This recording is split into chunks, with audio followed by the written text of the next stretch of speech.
Everyone, hello my dear students, welcome back to my channel Sushmita SB.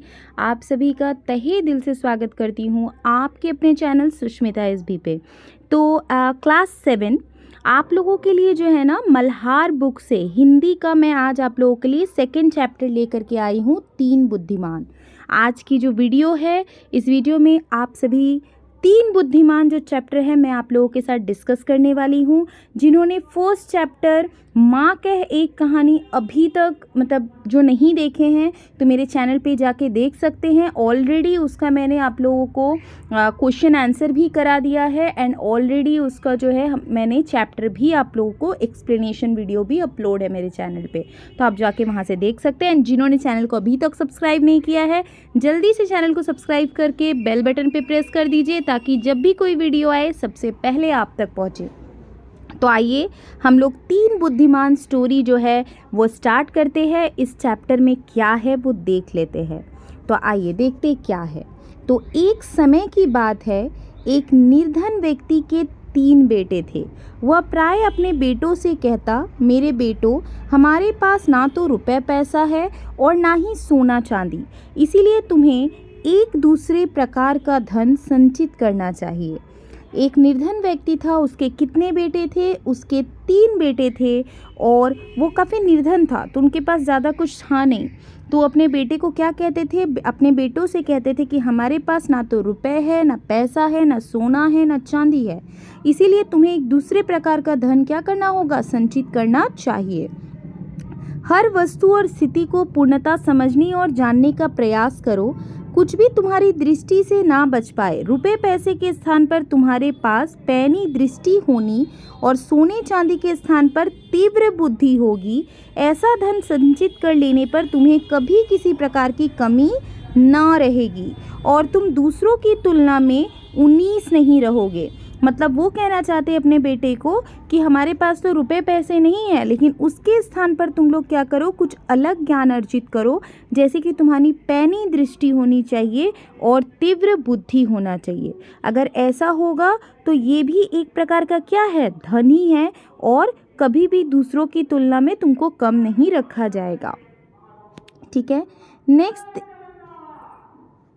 अगर आप लोगों को कहीं से भी बैकग्राउंड पे कोई नॉइज़ आता होगा तो थोड़ा सा उसके लिए सॉरी, बिकॉज़ आज जगन्नाथ रथ यात्रा है तो आमने सामने बहुत सारे जो है ना चीज़ें चल रही हैं, जिसकी वजह से थोड़ा बहुत बैकग्राउंड नॉइज़ आप लोगों को आ सकता है।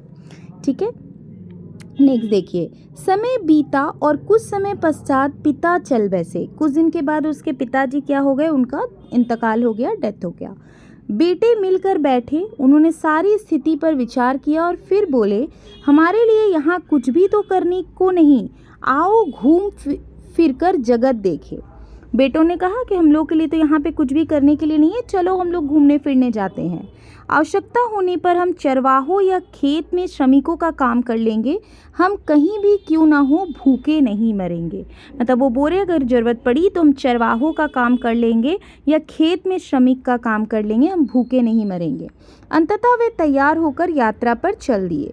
उन्होंने सुनसान वीरान घाटियाँ लांघी और ऊंचे ऊंचे पहाड़ों को पार किया। इस तरह वे लगातार 40 दिनों तक चलते रहे। कितने दिन तक वो चलते रहे? 40 डेज, 40 दिनों तक वो चलते रहे। सुनसान घाटियाँ पार की, पहाड़ों को उन्होंने पार किया। ठीक है। उनके पास जितना खाने पीने का सामान था अब तक समाप्त हो गया था। सब कुछ अब 40 डेज, अब 40 दिन से वो लोग यात्रा कर ही रहे तो सारा कुछ समाप्त हो गया।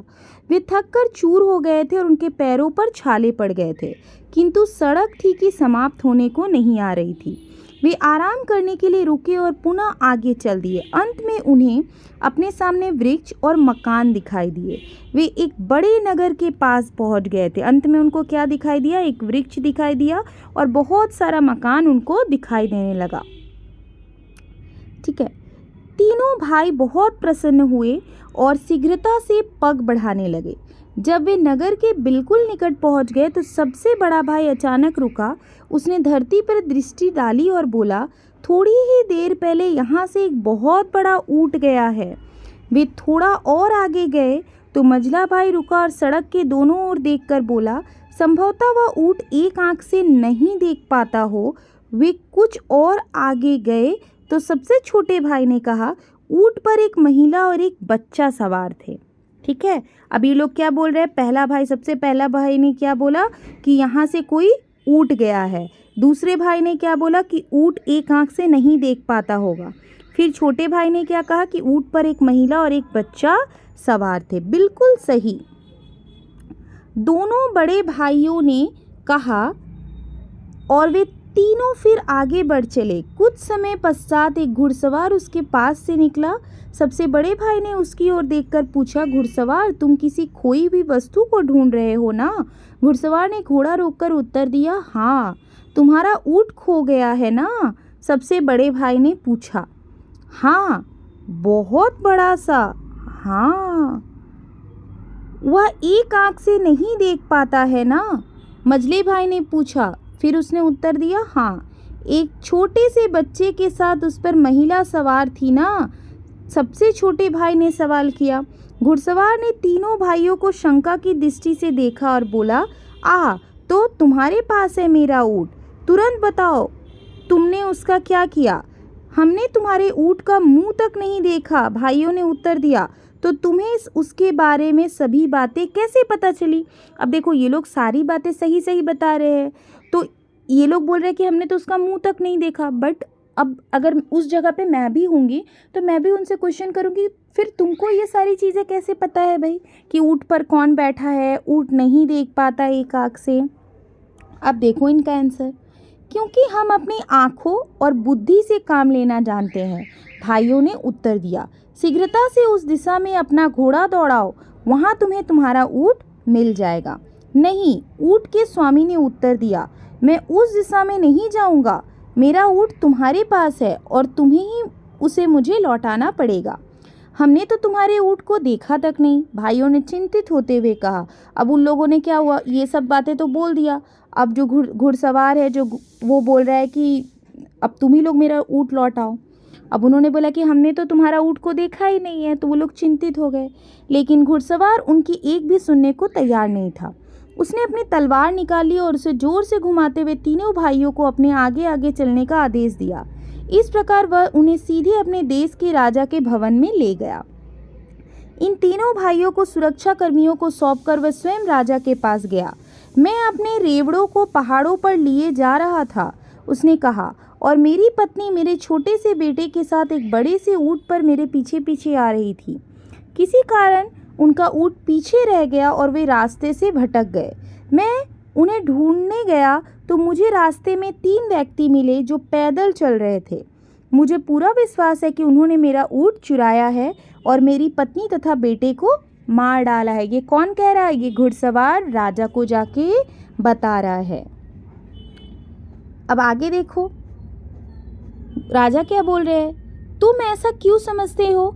जब वह व्यक्ति अपनी बात कह चुका तो राजा ने पूछा उनसे, इसीलिए कि मैंने उन लोगों से इस संबंध में एक भी बात नहीं कहा था, फिर भी उन्होंने मुझे यह बताया कि ऊँट बहुत बड़ा था और एक आंख से देख नहीं पाता था तथा उस पर एक महिला बच्चे के साथ सवार थी। राजा ने थोड़ी देर सोच विचार किया और फिर बोला, जैसा कि तुम कहते हो, तुम्हारे बताए बिना ही तुम्हारे ऊँट के विषय में उन्होंने सभी कुछ बातें सभी कुछ इतनी अच्छी तरह से बताया है, तो अवश्य उन्होंने उसे चुराया होगा। जाओ, उन चोरों को यहाँ लाओ। अब ये कोई भी सोचेगा ना, अगर मैं किसी को भी ये बताऊंगी कि मैं तुम जिस चीज़ को खोज रहे हो वो ऐसा था, तो कोई भी सोचेगा इसका मतलब इसी के पास वो चीज़ है, नहीं तो वो इसके बारे में कैसे जानता है। तो राजा ने भी बोला कि ठीक है, जाओ उन चोरों को लेकर के आओ। ऊँट का स्वामी बाहर गया और तीनों भाइयों को साथ लेकर झटपट अंदर आया। चोरों, तुरंत बताओ, राजा उन्हें धमकाते हुए बोला। तुरंत उत्तर दो, तुमने इस आदमी का ऊँट कहाँ छिपाया? तो अब देखो, भाई है वो लोग क्या बोल रहे हैं, हम चोर नहीं हैं, हमने इनका ऊँट कभी नहीं देखा, भाइयों ने उत्तर दिया। तब राजा बोला, इस व्यक्ति के कुछ भी बताए बिना तुमने ऊँट के विषय में सब कुछ बिल्कुल सही बता दिया। अब तुम यह कहने का कैसे साहस करते हो कि तुमने उसे नहीं चुराया? महाराज, इसमें तो आश्चर्य की कोई बात नहीं है, भाइयों ने उत्तर दिया। बचपन से ही हमें ऐसी आदत पड़ गई है कि हम कुछ भी अपनी दृष्टि से नहीं चूकने देते। हमने अपने परिवेश को पैनी दृष्टि से देखने और बुद्धि से सोचने के प्रयास में बहुत समय लगाया है। उसके पापा ने बोला था ना कि आसपास को पैनी दृष्टि से देखो और तेज बुद्धिमान बनो, तो क्या होगा कि हमारे पास पैसे नहीं है, धन दौलत नहीं है, सोना चांदी नहीं है, लेकिन फिर भी तुम किसी से कम नहीं होंगे। तो अब देखो आगे, इसीलिए ऊँट को बिना देखे बिना ही हमने बता दिया कि वो कैसा है। राजा हंस दिया। किसी को भी देखे बिना ही उसके विषय में क्या इतना कुछ जानना संभव हो सकता है? उसने पूछा। हाँ, संभव है, भाइयों ने उत्तर दिया। तो ठीक है, हम अभी तुम्हारी सच्चाई की जांच कर लेते हैं। राजा ने उसी समय अपनी मंत्री को बुलाया और उसके कान में कुछ फुसफुसाया। मंत्री तुरंत महल के बाहर चला गया, लेकिन शीघ्र ही वह 2 सेवकों के साथ लौटा जो एक बहुत बड़ी सी पेटी लाए थे। दोनों ने पेटी को बहुत सावधानी से द्वार के पास ऐसे रख दिया कि वह राजा को दिखाई दे सके, और स्वयं एक ओर हट गए। तीनों भाई दूर से खड़े उन्हें देखते रहे। उन्होंने इस बात को ध्यान से देखा कि पेटी कहाँ से और कैसे लाई गई थी और फिर किस ढंग से रखी गई थी।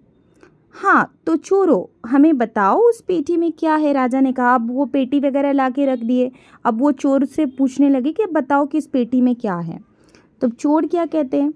महाराज, हम तो पहले ही यह विनती कर चुके हैं कि हम चोर नहीं हैं। सबसे बड़े भाई ने कहा, पर यदि आप चाहते हैं तो मैं आपको यह बता सकता हूँ कि इस पेटी में क्या है। उसमें कोई छोटी सी गोल वस्तु है।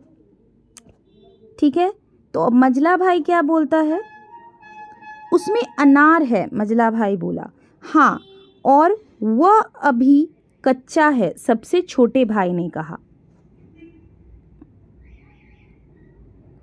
यह सुनकर राजा ने पेटी को पास लाने के लिए अब आदेश दे दिया। सेवकों ने तुरंत आदेश पूरा किया और राजा ने सेवकों से पेटी खोलने के लिए कहा। अब उन्होंने अपने सेवकों को बोला कि ठीक है, तुम पेटी लेके आओ मेरे सामने और उसको खोलो। पेटी खुल जाने पर उसने उसमें झांका। जब उसे उसमें कच्चा अनार दिखाई दिया तो उसके आश्चर्य की कोई सीमा ना रही। आश्चर्यचकित राजा ने अनार निकालकर वहां उपस्थित सभी लोगों को दिखाया। तब उसने ऊँट के मालिक से कहा, इन लोगों ने यह स्पष्ट कर दिया है कि ये चोर नहीं है, वास्तव में ये बहुत ही बुद्धिमान लोग हैं। तुम इनके बताए रास्ते पर जाकर अपने ऊँट को खोजो। राजा के महल में उस समय उपस्थित सभी लोगों के आश्चर्य का कोई ठिकाना नहीं था, किंतु सबसे बढ़कर तो स्वयं राजा चकित थे।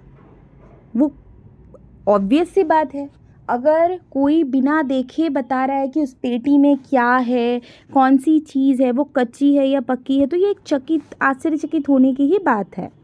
तो उसने सभी तरह के अच्छे और स्वादिष्ट भोजन मंगवाए और लगा उन भाइयों की आवभगत करने। राजा ने क्या किया, उनके लिए फिर भोजन वगैरह मंगवा कर उनको दिया। तुम लोग बिल्कुल निर्दोष हो और जहाँ भी जाना चाहो जा सकते हो, किंतु जाने से पहले तुम मुझे सारी बात विस्तार के साथ बताओ। तुम्हें यह कैसे पता चला कि उस व्यक्ति का ऊँट खो गया है, और तुमने यह कैसे जाना कि ऊँट कैसा था? सबसे बड़े भाई ने फिर कहा, धूल पर उसके पैरों के चिन्हों से मुझे पता चला कि कोई बहुत बड़ा ऊँट वहाँ से गया है। जब मैंने अपने पास से जाने वाले घुड़सवार को अपने चारों ओर नज़र दौड़ाते देखा तो उसी समय मेरी समझ में यह बात आ गई कि वह क्या खोज रहा है। बहुत अच्छा, राजा ने कहा। अच्छा, अब यह बताओ कि तुम में से किसने उस घुड़सवार को यह बताया था कि उसका ऊँट एक ही आंख से देख पाता है? उसका तो सड़क पर चिन्ह नहीं रहा होगा। मैंने इस बात का अनुमान ऐसा लगाया कि सड़क के दाईं ओर की घास तो ऊँट ने चरी थी, मगर बाईं ओर की घास जो कि त्यों थी। मझले भाई ने उत्तर दिया। बहुत उत्तम, राजा ने कहा। तुम में से यह अनुमान किसने लगाया कि उस पर बच्चे के साथ एक महिला सवार थी? अब वो पूछ रहा है कि किस किस तरीके से तुमको पता चला? मैंने, सबसे छोटे भाई ने उत्तर दिया, मैंने देखा कि एक स्थान पर ऊँट के घुटने टेक कर बैठने के चिन्ह बने हुए थे।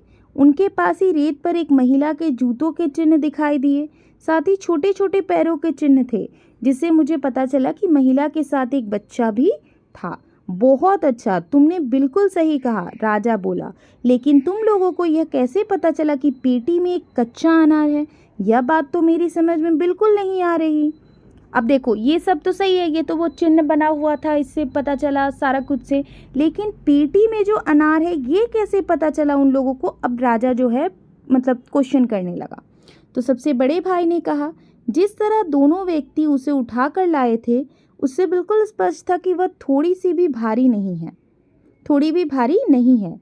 जब वे पेटी को रख रहे थे तो मुझे उसके अंदर किसी छोटी सी गोल वस्तु के लुढ़कने की ध्वनि सुनाई दी। मजला भाई बोला, मैंने ऐसा अनुमान लगाया कि चूंकि पेटी उद्यान की ओर से लाई गई है और उसमें कोई छोटी सी गोल वस्तु है, तो यह अवश्य अनार ही होगा। कारण है कि आपके महल के आसपास अनार के बहुत से पेड़ लगे हुए हैं। बहुत अच्छा, राजा ने कहा, और उसने सबसे छोटे भाई से पूछा, लेकिन तुम्हें यह कैसे पता चला कि अनार कच्चा है? इस समय एक उद्यान में सभी अनार कच्चे हैं, यह तो आप स्वयं ही देख सकते हैं, उसने उत्तर दिया और खुली हुई खिड़की की ओर संकेत किया। राजा ने बाहर देखा तो पाया कि उद्यान में लगे अनार के सभी वृक्षों पर कच्चे अनार लटक रहे। मतलब देखो कि उन लोगों का देखने की क्षमता, मतलब वो लोग सब कुछ, जब वो लोग महल में आ रहे हैं तो वो लोग सारे तरफ देख के आ रहे कि कहाँ पे क्या है नहीं है। मतलब सोचो वो लोग कितने बुद्धिमान हैं। ठीक है, हम लोग उतना ध्यान नहीं देते क्या है नहीं है, तो ये लोग देखो कितने बुद्धिमान हैं कि जब वो लोग महल की तरफ आ रहे हैं तो वो लोग सारा कुछ देखते हुए आ रहे हैं और इस तरीके से वो जो है सारा कुछ का अनुमान लगाते हुए आ रहे हैं। राजा इन भाइयों की असाधारण पैनी दृष्टि और तीक्ष्ण बुद्धि से क्या हो गए? चकित हो गए। धन संपत्ति या सांसारिक वस्तुओं की दृष्टि से तो तुम धनवान नहीं हो, लेकिन तुम्हारे पास बुद्धि का बहुत बड़ा कोश है। किसने कहा? राजा ने कहा। उसने प्रशंसा करते हुए कहा और उन्हें अपने दरबार में रख लिया। राजा ने क्या किया? उन लोगों की काफ़ी प्रशंसा की और उन लोगों को क्या किया? अपने दरबार में उन्होंने रख लिया। ठीक है, तो यही 3 बुद्धिमान की कहानी है कि किस तरह उन्होंने जो है, उनके पास धन संपत्ति नहीं है बट उनकी दृष्टि जो है काफ़ी पैनी है और उनकी जो बुद्धि है वो काफ़ी तीक्ष्ण है, जो उनके लिए क्या है? एक वरदान है, जो उनके पापा ने उसको बचपन से ही बोला है कि बेटो हमारे पास तो धन संपत्ति नहीं है बट तुम लोग अपनी बुद्धि और अपनी दृष्टि को इस तरह के तरीके से पैनी रखो ताकि क्या हो, कोई भी तुम मतलब किसी से भी तुम कम ना हो। तो ये चैप्टर आज हम लोगों ने कंप्लीट कर लिया। ये चैप्टर में कहीं पे भी अगर आप लोगों को कोई डाउट हो तो आप लोग कमेंट बॉक्स पे ज़रूर कमेंट कर दीजिए कि यहाँ पे आप लोगों को डाउट है। ठीक है, एंड आप लोगों से और एक चीज़, अगर जिन्होंने अभी तक चैनल को सब्सक्राइब नहीं किया है जल्दी से चैनल को सब्सक्राइब कर दीजिए, अपने दोस्तों के बीच भी शेयर कर दीजिए ताकि उनको भी यहाँ से जो है बेनिफिट मिले, वो भी अपनी स्टडी को अच्छे से कर पाए। नेक्स्ट जो है हम लोग क्लास में जो है मैं 3rd चैप्टर आप लोगों को पढ़ा दूँगी या फिर मैं आप लोगों के साथ क्वेश्चन आंसर डिस्कस करूँगी। ठीक है, तो मिलते हैं हम नेक्स्ट वीडियो में, अभी के लिए इतना ही।